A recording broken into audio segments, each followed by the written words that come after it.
अस्सलाम वालेकुम everyone, welcome to my YouTube channel English journey. हम लोग जो है वो बेसिकली पार्ट्स ऑफ स्पीच को डिस्कस कर रहे थे। वन बाय वन करके मैं इसके लेक्चर्स आपको प्रोवाइड कर रही थी। तो हम इसके फर्दर पार्ट्स को डिस्कस करेंगे आज इस वीडियो में, जिसमें हम एडवर्ब को, प्रेपोजिशंस को, कंजंक्शंस को, इंटरजेक्शन को डिस्कस करेंगे आज की इस वीडियो में। प्रीवियस वीडियोस भी आप लोगों ने वॉच कर लेनी है क्योंकि वो भी पार्ट ऑफ स्पीच से रिलेटेड हैं। मैं फ़र्दर इसकी भी बताऊंगी, और जैसे जैसे मैं पार्ट ऑफ स्पीच को डिस्कस कर रही हूँ, उसकी फ़र्दर टाइप्स को डिस्कस कर रही हूँ, तो वो आई होप कि आपको सारा समझ में आ रहा होगा। इजीली आपको एक्सप्लेन करने की कोशिश कर रही हूँ ब्रीफ तरीके से। तो आज की इस वीडियो में हम लोग बात करने वाले हैं एडवर्ब के बारे में। एडवर्ब क्या होता है? And adverb is a word that describe a verb. अब एडवर्ब वर्ब क्या होता है? सबसे पहले आपको एडवर्ब से पहले वर्ब का मैं ओवरव्यू दे दूं। वर्ब कहते हैं टू इंडिकेट एन एक्शन, जो एक्शन को इंडिकेट कर रहा हो, कोई काम कर रहे हैं हम, उस चीज़ को इंडिकेट कर रहा हो, उसको हम वर्ब कहते हैं। एडवर्ब क्या होता है? जो डिस्क्राइब कर रहा है वर्ब को, जो हम एक्शन परफॉर्म कर रहे हैं उसको डिस्क्राइब करना एडवर्ब होता है। उसको ये कह लें कि थोड़ा सा इन डेप्थ जाके या और थोड़ा डिटेल में जाके डिस्क्राइब करना, उसको हम एडवर्ब कहते हैं। For example quickly, slowly, loudly, never, here, there, इस टाइप के जो वर्ड्स आपके सेंटेंसेस में यूज़ होंगे, दैट मीन्स कि ये एडवर्ब यूज़ हो रहा है सेंटेंस में।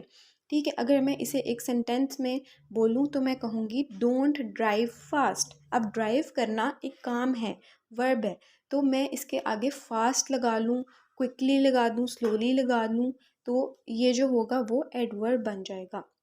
ठीक है, इसी तरह से सेकेंड एग्जाम्पल है ही सिंग्स लाउडली। तो सिंग करना, गाना गाना एक काम है, ठीक है, वर्ब है, तो वर्ब को डिस्क्राइब कर रही है एक चीज़ लाउडली, तो वो हो जाएगा एडवर्ब। ठीक है, आगे इसकी टाइप्स देख लेते हैं, types of adverb. First type है adverb of frequency. Tells us how often is the frequency of an action. अब ये जो है वो फ्रीक्वेंसी को शो कर रही है, फ्रीक्वेंसी बताई जा रही है हम जो काम कर रहे हैं उस चीज़ की। अब इसकी एग्जांपल्स क्या हैं? Always, never, often. अब इस टाइप के जो वर्ड्स यूज़ होंगे आपके सेंटेंसेस में, दैट मीन्स कि ये एडवर्ब ऑफ फ्रीक्वेंसी बताई जा रही है हमें किसी एक्शन की। ठीक है, सेकेंड इसकी टाइप है adverb of manner. Describe how something happens. अब इसमें हमें बताया जा रहा है कि क्या चीज़ हो रही है, किस तरीके से हो रही है, क्विकली, स्लोली, केयरफुली। इस टाइप के वर्ड्स जो हैं वो एडवर्ब ऑफ मैनर में आते हैं। Adverb of degree. अब इसमें हमें डिग्री बताई जा रही है, लेवल ऑफ एक्शन बताया जा रहा है। वेरी मतलब कम है, ज़्यादा है, इस चीज़ की इंडिकेशन दी जा रही है। इस तरह की एडवर्ब ऑफ डिग्री में दी जाती है, सॉरी। ठीक है, for example very, extremely, quite. ठीक है, इस टाइप के वर्ड्स जो होंगे वो आपके बेसिकली डिग्री में आते हैं। अब फोर्थ टाइप आती है adverb of interrogation. It shows the question mark words. अब इसमें हमारे जो हम इंटेरोगेशन, आपको सबको पता होगा कि जिस सेंटेंस के लास्ट पे क्वेश्चन मार्क आता है उसको हम इंटेरोगेशन कहते हैं। ठीक है, तो इसी तरह एडवर्ब के लास्ट पे क्वेश्चन मार्क आता है तो दैट मीन्स कि वो एडवर्ब ऑफ इंटेरोगेशन है। फॉर एग्जांपल वर्ड्स आते हैं जैसे व्हेन, वेयर, हाउ, तो आप इससे जो है वो शो कर सकते हैं, इससे आपको पता चल सकता है कि ये एडवर्ब ऑफ इंटेरोगेशन है क्योंकि इसमें क्वेश्चन मार्क वर्ड्स यूज़ हो रहे हैं। उसके बाद फिफ्थ टाइप है adverb of place. It shows the place. इसमें हमें प्लेस बताई जा रही होगी, हेयर, देयर, एवरीवेयर। तो इस टाइप के जो वर्ड्स यूज़ हो रहे होंगे, दैट मीन्स कि वो एडवर्ब ऑफ प्लेस हैं। तो आई होप कि ये 5 टाइप आपको एडवर्ब की समझ में आ गई होंगी। इन जो एग्जांपल्स हैं, आप इनको किसी सेंटेंस में यूज़ होता देखते हैं तो आपको समझ लग जाएगी कि ये उस टाइप की बात हो रही है या एडवर्ब कौन सा है, फ्रीक्वेंसी है, प्लेस है, इंटेरोगेशन है, कौन सा है एडवर्ब है। तो उसके बाद आते हैं नेक्स्ट पार्ट ऑफ स्पीच के ऊपर, preposition. A word or group of word used before noun, pronoun, noun phrase to show direction, time, place, location, spatial relationships or to introduce object। अब prepositions कहा जाता है जिसको हम एक सेंटेंस में यूज़ कर रहे होते हैं, जैसे वर्ड्स यूज़ कर रहे होते हैं। For example in, at, on, off, to. हम कोई चीज़ यूज़ कर रहे होते हैं, जैसे हम कोई टाइम का बता रहे हैं किसी सेंटेंस में, या प्लेस की बात करें, लोकेशन की बात करें, तो हम उसके अकॉर्डिंग प्रीपोजिशंस को यूज़ कर रहे होते हैं। ठीक है, जिस तरह से लोकेशन है, अगर हम लोकेशन की बात करें किसी सेंटेंस में तो हम लोग एट को यूज़ करेंगे। अब मैं इसे जो है ना आपको बताती हूँ सेंटेंस में यूज़ करके, ताकि आपको ज़रा थोड़ी सी ना डिटेल में समझ आ जाए, इजीली समझ आ जाए। तो फर्स्ट जैसे एग्जांपल यहाँ पे लिखे है, the book is on the table. तो इसका जो इसमें जो प्रपोजिशन है वो ऑन द टेबल है, ठीक है, क्योंकि इसमें हम लोग जो हैं वो ना ये वर्ब है ना ये एडवर्ब है, ठीक है, ना ये सब्जेक्ट है ना ये ऑब्जेक्ट है। हम बात करें प्रपोजिशंस की, जो आते हैं हम लोगों ने कहा है जो बिफोर आते हैं, पहले आते हैं नाउन से, प्रोनाउन से, नाउन फ्रेज से, और क्या चीज़ को डायरेक्शन शो कर रहे होते हैं, टाइम का बता रहे होते हैं, प्लेस का बता रहे होते हैं, लोकेशन का बता रहे होते हैं, या फिर किसी ऑब्जेक्ट को इंट्रोड्यूस कर रहे होते हैं, that is called the preposition, ठीक है। जिस तरह से ये एग्जांपल लिखी हुई है, अब आई एम फ्रॉम पाकिस्तान, अब इसमें जो फ्रॉम है वो प्रपोजिशन है, ठीक है। हर सेंटेंस में अगर कोई लोकेशन की बात हो रही है, किसी प्लेस की बात हो रही है, तो हम उसके अकॉर्डिंगली उसका प्रपोजिशन यूज़ करेंगे, ठीक है। जिस तरह से मैंने आपको बताया कि लोकेशन के लिए हम एट को यूज़ करते हैं। इस तरह से जैसे अगर हमने कहना है the book is on the table, तो हम लोग जो है वो अगर हमने कहना है सॉरी कि कोई चीज़ है जो टेबल पे पड़ी हुई है, तो हम उसके लिए ऑन द टेबल यूज़ करेंगे, ठीक है। तो ये जो है वो इधर से उधर इसको नहीं किया जा सकता, ये ऐसी ग्रामर है जिसको आपको याद करना पड़ता है। आप इस तरह नहीं कर सकते कि आप इसको कंसेप्चुअल बेस पे याद कर लो कि ये नहीं तो ये लिख देंगे उसमें, ऐसा नहीं होता। आपने इसको टू द पॉइंट याद करना है कि अगर आपने प्रपोजिशन गलत कर दी है तो आपका पूरा सेंटेंस ही गलत हो जाएगा या उसका मीनिंग ही चेंज हो जाएगा। तो प्रपोजिशन जो है वो इम्पॉर्टेंट होती है, आपने उस सेंटेंस के अकॉर्डिंग प्रपोजिशन को यूज़ करना होता है, ठीक है। आई एम फ्रॉम पाकिस्तान, ठीक है, इसमें फ्रॉम है। We walked around the lake, अब इसमें जो है वो अराउंड जो है वो अ, वो है प्रपोजिशन है। अब आते हैं टाइप्स ऑफ प्रपोजिशंस की तरफ। अब बेसिकली जो टाइप्स हैं वो हमें ना और डिटेल बता रही होती हैं प्रपोजिशन की, ठीक है, कि किस तरह के प्रपोजिशंस होते हैं, हम किस तरह से जज कर सकते हैं। आपकी आसानी के लिए जो है ना वो एक टाइप बना दी जाती हैं कि आपको ज़्यादा जो है ना वो मुश्किल फेस ना करनी पड़े। तो फर्स्ट टाइप है preposition of time, use to show when something is happening. अब इसमें जो है वो बेसिकली टाइम की बात होगी। अगर किसी सेंटेंस में टाइम की बात हो रही है तो वो प्रपोजिशन ऑफ टाइम है, ठीक है। इसमें इतना कोई मुश्किल याद करने वाली चीज़ नहीं है। For example we will be meeting on Friday, अब इसमें ऑन जो है वो प्रपोजिशन है, ठीक है, किसी टाइम की बात हो रही है। This supermarket will be closed from 9 PM to 9 AM, अब इसमें फ्रॉम जो है वो प्रपोजिशन है, ठीक है। अब नेक्स्ट टाइप है preposition of place, indicate the place और पोजीशन ऑफ समथिंग। अब इसमें किसी प्लेस को इंडिकेट किया जा रहा है तो दैट मीन्स कि ये प्रपोजिशन ऑफ प्लेस है। For example Ali hid behind the door, अब इसमें जो है वो बिहाइंड प्रपोजिशन है। The door jumped over the fence, over जो है इसमें वो प्रपोजिशन है, ठीक है। इसी तरह से हर सेंटेंस को हमने जो है उसके अकॉर्डिंग देखना है कि क्या सेंटेंस यूज़ हो रहा है। अगर टाइम की बात हो रही है तो कौन सी प्रपोजिशन यूज़ होगी, अगर प्लेस की बात हो रही है तो कौन सी प्रपोजिशन यूज़ होगी।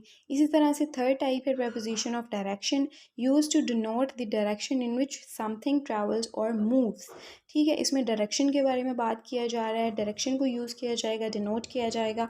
For example the girl ran toward her father the movement she saw him, ठीक है। अब इसमें जो है वो आपने देख लेना है कि डायरेक्शन की बात हो रही है तो प्रेपोजिशन कौन सी होगी। Jerry jumped into the river to help his sister, तो इसमें आपने देखना है कि जैसे फर्स्ट में था sorry the girl ran toward, अब इस सेंटेंस में टूवर्ड प्रेपोजिशन ऑफ डायरेक्शन था, ठीक है। अब सेकंड एग्जांपल में क्या है, the Jerry jumped into the river, अब इसमें इनटू जो है वो प्रेपोजिशन है, प्रपोजिशन ऑफ डायरेक्शन है, ठीक है, जिसमें हमें डायरेक्शन बताई जा रही है। तो इस तरह से भी आप लोगों ने याद कर लेना है कि गर्ल है, फादर है, किसी का नाम है, ठीक है, तो ये प्रपोजिशन नहीं हो सकती। प्रपोजिशन के वर्ड्स ही ऐसे हैं, एग्जांपल्स जैसे मैंने आपके साथ शेयर किए हैं, in, at, and, to, from, behind, around, इस टाइप के जो वर्ड्स होंगे वो सारे प्रपोजिशंस में आएंगे। तो इतना कोई मुश्किल नहीं है इसको याद करना। प्रपोजिशन ऑफ लोकेशन है, employed to denote the location of a particular subject object, तो that is called the location, preposition of location. इसकी एग्जाम्पल क्या है, make sure you keep all the toys bag in its place, तो ये हो जाएगा location, जिसमें हमारी लोकेशन आ रही है वो हमारी जो है वो हो जाएगी प्रपोजिशन ऑफ लोकेशन। अब इसमें जो है वो इस एग्जांपल में इन जो है वो हमारा प्रपोजिशन ऑफ लोकेशन है। ठीक है, अब आते हैं, आई होप कि यहाँ तक आपको एडवर्ब और जो है प्रपोजिशन समझ में आ गई होगी। ठीक है, इसकी टाइप्स भी समझ में आ गई होंगी। अगर आपको कोई भी चीज़ समझ में नहीं आती है, प्रपोजिशन या फिर कुछ और, या फिर आप कुछ और ज़्यादा डिटेल में जो है वो देखना चाह रहे हैं, समझना चाह रहे हैं, तो आप कमेंट सेक्शन में कमेंट कर सकते हैं ताकि मैं आपको ज़्यादा डिटेल में समझा सकूँ। ठीक है, उसके बाद आते हैं हम अपने नेक्स्ट पार्ट ऑफ स्पीच की तरफ, conjunction. It is a word that is use to join and connective words, phrases and clauses. अब कंजंक्शन क्या है? आप कोई सेंटेंस लिखते हो, सेंटेंस को 2 सेंटेंस यूज़ कर रहे हो, 3 सेंटेंस यूज़ कर रहे हो, ठीक है, आप पैराग्राफ लिख रहे हो बहुत बड़ा, ठीक है, उसमें आप जो है वो उस पैराग्राफ को एक दूसरे के साथ कनेक्ट करने के लिए, वर्ड्स को आपस में कनेक्ट करने के लिए, फ्रेजेस को आपस में कनेक्ट करने के लिए, क्लॉजेस को आपस में कनेक्ट करने के लिए आप जो है वो वर्ड यूज़ करते हो। वो वर्ड क्या होगा? कंजंक्शन होगा। ठीक है, उसको हम कंजंक्शन कहेंगे। अब कंजंक्शन क्या है? जो हम ज्वाइन कर रहे होते हैं वर्ड्स को, जो हम कनेक्ट कर रहे होते हैं आपस में, 2 सेंटेंसेस को, 2 क्लोजेस को या फ्रेजेस को या वर्ड्स को, उसको हम कंजंक्शन कहते हैं। फॉर एग्जांपल, अब इसके देखें कंजंक्शंस के कौन से वर्ड्स होते हैं? एंड, बट, बिकॉज, और, इफ़, व्हेन। इस टाइप के जो वर्ड्स आ जाएंगे आपके सेंटेंसेस में, दैट मीन्स कि ये कंजंक्शन है। अब जैसे एग्जाम्पल देख लेते हैं किसी सेंटेंस में, I like cooking and eating. अब मैं अगर कहूँ कि आई लाइक कुकिंग ईटिंग, तो आप जो है वो आपको हो रहा होगा कि मतलब इसमें कुछ मिसिंग है। ठीक है, तो अगर मैं कुकिंग को एंड के साथ ज्वाइन कर दूँ, कनेक्ट कर दूँ, और ईटिंग एंड कर दूँ और ईटिंग लगा दूँ एंड में, तो ये एक प्रॉपर सेंटेंस बन जाएगा जो अच्छा भी लगेगा और समझ में भी आ जाएगा। ठीक है, सेकेंड एग्जाम्पल है, I wanted to go to the party but I had too much work. अब इसमें जो है मैंने 2 क्लोजेस को एक दूसरे के साथ जो है वो कनेक्ट किया है। I wanted to go to the party, यहाँ तक भी हमें समझ में आ रहा है, लेकिन मैं कुछ और भी बताना चाह रही हूँ कि मुझे बहुत सारा काम है जिसकी वजह से मैं पार्टी में नहीं जा पाऊँगी या मैं नहीं जा रही हूँ। ठीक है, तो मैं इन 2 क्लोजेस को आपस में कनेक्ट करूँगी एक वर्ड के साथ। वो वर्ड कौन सा होगा? बट। तो आपने जो है वो सेंटेंसेस के अकॉर्डिंग देख लेना है कि कौन सा वर्ड जो है आप यूज़ करने वाले हो, कौन सा वर्ड उस सेंटेंस के लिए सूटेबल होगा। ठीक है, उसके बाद थर्ड आती है example, she loves to dance and she is also really good at it. अब मैंने 2 चीज़ों को, 2 सेंटेंसेस को आपस में कनेक्ट किया है, 2 क्लोजेस को आपस में कनेक्ट किया है एंड के साथ। ठीक है, आई होप कि ये कंजंक्शन वाला जो कंसेप्ट है वो आपको समझ में आ गया होगा। उसके बाद आगे फर्दर जाते हैं हम लोग टाइप्स की तरफ इसकी कंजंक्शन की। फर्स्ट टाइप है कोऑर्डिनेटिंग कंजंक्शन, ठीक है, और सेकंड टाइप है सबऑर्डिनेटिंग। ठीक है, अब coordinating, it is use to join 2 words, phrases और इंडिपेंडेंट क्लॉजेस। अब कोऑर्डिनेटिंग कंजंक्शन कहा जाता है जिसमें हम 2 इंडिपेंडेंट क्लोजेस को आपस में कनेक्ट करते हैं। ये बहुत इजी है कि हम मतलब इंडिपेंडेंट क्लोज क्या होगी? जिसका हमें मीनिंग समझ में आ रहा है। जैसे मैंने आपको ऊपर बताया है, I want to go to the party, हमें समझ में आ रहा है कि वो पार्टी में जाना चाहती है। ठीक है, इसके साथ अगर हम और एक्सप्लेन ना करें कि I had too much work to do, तो हम अगर ये वाली लाइन अटैच ना करें इसके साथ, तो भी हमें समझ में आ रहा है कि पार्टी की बात हो रही है, मीनिंग क्लियर हो रहा है हमें। ठीक है, इसको कहते हैं इंडिपेंडेंट क्लोज। जो इंडिपेंडेंट है, जिसको किसी क्लोज की ज़रूरत नहीं है कि उसके साथ अटैच हुआ जाए, वो मीनिंग दे रही है, ठीक है, उसको हम इंडिपेंडेंट क्लोज कहते हैं। अब कोऑर्डिनेटिंग कंजंक्शन में क्या होता है कि 2 इंडिपेंडेंट क्लोजेस को आपस में कनेक्ट किया जाता है, उसको हम कोऑर्डिनेटिंग कंजंक्शन कहते हैं।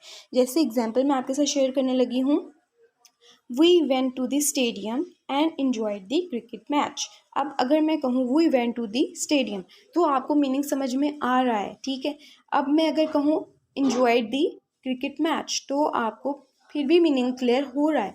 तो दैट मीन्स कि ये 2 क्लोजेस हैं जो इंडिपेंडेंट हैं। ठीक है, अगर मैं अलहदा अलहदा भी इन सेंटेंसेस को लिखती हूँ तो आपको मीनिंग क्लियर हो रहा है। That is called the independent clause, ठीक है, जिनको हम एक दूसरे के साथ फिर भी कनेक्ट कर रहे हैं अपनी और ज़्यादा बात हाईलाइट करने के लिए, अपनी बात और ज़्यादा समझाने के लिए, ठीक है। Go away and never come back. अब इस तरह ये भी वही एग्जाम्पल है, दो इंडिपेंडेंट क्लोजेस हैं जिनको हम आपस में कनेक्ट कर रहे हैं। इसी तरह से एक और एग्जाम्पल है, the boy left on Monday. अब अगर मैं कहूँ the boy left on Monday तो आपको समझ में आ रहा है, ठीक है। अगर मैं कहूँ the girls left on Tuesday तो भी आपको समझ में आ रही है, एक ही बात हो रही है, ठीक है। ये इंडिपेंडेंट क्लोजेस हैं जो किसी पे डिपेंड नहीं करते हैं, ठीक है। और दो इंडिपेंडेंट क्लोजेस को हम ज्वाइन कर देंगे तो कोऑर्डिनेटिंग कंजंक्शन बन जाएगा। सेकेंड टाइप है subordinating conjunction. It joins element of an unparallel sentence structure. These elements are usually a dependent clause and an independent clause. For example, before we left home I had my breakfast, ठीक है। अब अच्छा, सब ऑर्डिनेटिंग close क्या होता है कि जो सेकंड क्लोज है उसको वो डिपेंडेंट होती है फर्स्ट क्लोज के ऊपर। फर्स्ट क्लोज जो है वो इंडिपेंडेंट है, उसको किसी जो है ना वो क्लोज की ज़रूरत नहीं है, किसी और मीनिंग कन्वे करने की ज़रूरत नहीं है, किसी और चीज़ को ऐड करने के लिए। लेकिन जो सेकंड क्लोज है उसको ज़रूरत है कि वो फर्स्ट पे डिपेंड करती है, उसको जो है वो इंडिपेंडेंट नहीं है, उसको मीनिंग तभी प्रॉपर कन्वे हो सकता है जब वो फर्स्ट क्लोज के साथ अटैच होती है या ज्वाइन होती है, ठीक है। उसको हम सबऑर्डिनेटिंग क्लोज कहते हैं, जिसको हम फिर रिपीट कर देती हूँ। सेकेंड क्लोज को ज़रूरत होती है कि वो फर्स्ट क्लोज के साथ अटैच हो, ज्वाइन हो, कनेक्ट हो, ताकि वो अपना मीनिंग प्रॉपर बना सके। जैसे मैं एग्जांपल आपके साथ शेयर कर देती हूँ। बिफोर वी लेफ्ट होम, अब मैंने ये जो है वो क्लोज बोली तो आपको समझ में नहीं आ रहा। बिफोर वी लेफ्ट होम तो आपको समझ में नहीं आ रहा। आई हैड माई ब्रेकफास्ट तो आपको क्लियर हो गया कि सेंटेंस क्या है और मीनिंग क्या है। When he was washing my car तो आपको समझ में नहीं आया। I went to the store, आपको सेकेंड क्लोज से समझ नहीं आया वेंट टू द स्टोर, तो आपको मीनिंग कन्वे नहीं हुआ कि क्या स्टोर में करने गए, क्यों गए, क्या मसला था, ठीक है। तो आप जब इसके साथ अटैच करते हो एक sentence, when he was washing my car I went to the store, तो आपको समझ में आ गया कि मीनिंग क्या है और सेंटेंस क्या है, ठीक है। इसी तरह से एक और एग्जाम्पल है, the boy left on Monday when John wrong. अब व्हेन जॉन रैंग आपको मीनिंग कन्वे नहीं हो रहा प्रॉपर, ठीक है, आपको समझ में नहीं आ रही कि जॉन क्या है और भागना क्या है उसका, ठीक है। जब इसके साथ मैंने पहली क्लोज अटैच की है, the boy left on Monday, तो आपको समझ में आया इसका मीनिंग क्या है।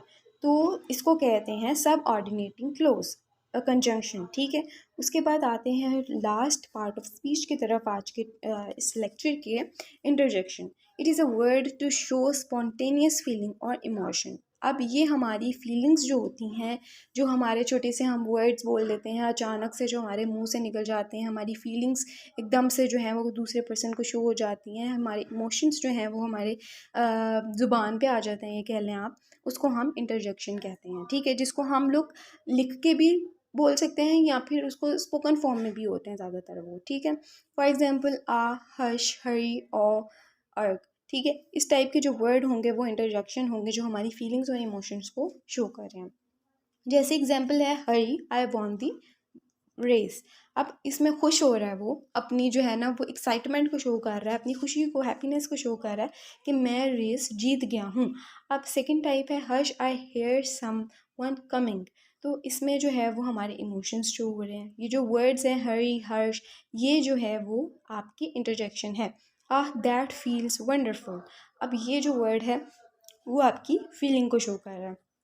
इसकी टाइप्स हैं प्राइमरी इंटरजेक्शन।